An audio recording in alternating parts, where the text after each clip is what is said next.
So my favorite part, I think, out of the entire weekend was the Hamlin Chastain drama that played out towards the end, because I had really a lot of exposure to both those drivers in my DraftKings lineup. So, well, yeah, and you picked Chastain to win, right? That was what I was about to say. And Hamlin's your favorite driver. Oh, I don't know about that part, but I do enjoy Denny Hamlin and what he brings to the table as a driver. I really respect him. I've been following along since he won his first race, I believe, back at Pocono, and somebody I really have followed along with since I was not much older than a teenager, I guess. I've probably younger than that, but still, a lot of respect for the guy. So having that said, Ross Chastain also, I have a lot of respect for because of his grassroots driving and or racing experience, and being able to see him progress through his journey in NASCAR. A lot goes into that, and then with his Hail Melon last year, man, dude's going to be an icon in the sport for a long time. So these two duking it out, I'm here for it, and that was definitely fun to watch on Sunday. I'm going to pivot and then pivot back a little bit. We know Harvick is retiring at the end of the year, and we know one of his primary sponsors, Busch Beer, is looking for a new Busch Light or just Busch. They're going to be looking for a new team to fund, and there's been talk that it's Chastain. Matt, just thinking about all the promos that they try to do with the 4-car and all this other stuff, and I think it's fitting for Harvick, but I don't know, man. If they team up with Chastain, I think we're going to see some fun stuff. I want to see a Busch watermelon. I'd have a watermelon Busch seltzer. Have Ross Chastain on it, holding a watermelon, slam that on the ground. There you go. Sign me up. That's big money right there. But, yeah, outside of that, yeah, it'd be fun to see how all of this shapes up, how much Ross is able to take on in regards to sponsors and things as he continues to develop as a star in the sport, because, man, the fans love him. I've really enjoyed watching him grow and take on this new role. He was able to do some photo ops sitting next to the wall as they took a chunk out a couple weeks ago at Martinsville, the section that he was rim riding. They've got that. They're taking over to the Hall of Fame. He was there for it.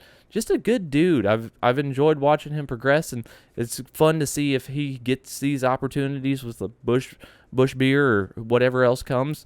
Dude seems deserving and puts the effort in. Well, and it was also cool because I got to be at his first win in the Cup Series at COTA, and I was on the front stretch, and that was an exciting win. And I was already a fan of Ross before that, and that just kind of pushed it even more. So I'm looking forward to seeing his future and how this season plays out. But let's take it back to between him and Denny, and I think this is part of the one of the reasons why I'm disappointed in the race. The racing product itself wasn't good, but the coverage, you're in a tough spot as Fox when the race is boring. There's not a lot of action, but there was a lot of things that happened throughout the race that we didn't really get kept up on. Here we go again, but and then just taking on the coverage of the race. There was obviously a lot of things happened right at the very end with the restart. Right. You're not going to get everything, but that was a huge moment between Ross and Hamlin, given all their history. And there's no interview that I found nothing on Twitter afterwards. And apparently these guys talked. I saw it on Twitter probably an hour and a half later, but it wasn't from any of the NASCAR official or Fox Sports. I saw it on Twitter. Both of the drivers' views of the incident, and but I'm talking about an interview. No, I didn't see an interview or anything. That's what I'm talking about. Yeah. Like they showed not the onboards, but they showed the replay after the race and kind of made a little joke about it or whatever. But there wasn't much about it. There was no interview to find out why that happened. Yeah. There was nothing afterwards either. A lot of these guys do a good job going through the field and getting interviews, so I don't know if they dipped early. I still haven't heard anything because Denny took forever putting out his podcast. I was trying to listen to that this morning, commuting into work and everything in between, and had nothing. So I know he was probably getting settled down and everything because they were out in the West Coast swing. So I completely understand. No ill feelings, Denny. I'm wondering if maybe him having this this podcast is he. We saw pictures of him talking to Ross after the race, so we know they communicated. Maybe he just said, "Hey, don't say anything about this. Well, I'm gonna describe it in my podcast. So let's save it for that because that's the only explanation. Like how, given the history from last year and needing sort of this rivalry in the sport because there's not really that it's lacking. The reporters, like, where were you at? Like, did they just leave so fast you weren't able to? I don't know. It was frustrating, but suspicions, especially after we saw the onboard, were confirmed by Denny Hamlin. He just wrecked him. He said he's like, yeah, I wrecked him. I think he used a little bit more colorful language than that, but So is this retaliation for everything, or is this just his driving actions on Sunday? Yes and no. It was a little bit odd. You know, he's talking about they were on the 2-tire strategy. He knew he was screwed. There's 4 tires all around him, guys on 4 tires. And he figured at that point he was probably going to finish maybe 15th, 14th, somewhere around in there.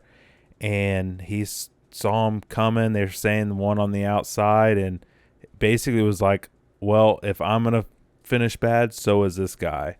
And he fenced him. He said he literally like turned the wheel or whatever and just let go of the wheel when he hit him. Now, he said, I think what he was trying to do is fence him, kind of come down and get away, but he ended up fencing him a couple times. Chastain gets in front, and then what I was thinking happened is what Hamlin said happened. Ross was brake checking him on that straightaway. So they lost even more positions, and he said at that point he didn't care. He wasn't lifting, so that's why you saw a couple hard pops. And then once they got to turn 4, he just put him in the corner, and then he's like, I tell you, man, he's like, when you're trying to wreck Ross, he is one tough SOB to wreck. He's like, when he knows it's coming, it is hard to wreck him. So he was doing everything he could to finish him off in that last spot. He did obviously finish one place above him, but okay, props for Denny for coming out and just saying, yeah, I did it, not making up some BS and all this other stuff. But what the heck? Like, he didn't say like, oh yeah, Ross ran me hard early and I was just pissed off. He was just like, no, we're still not quite even, so here you go. That's awesome. I'm going to go have to listen to that.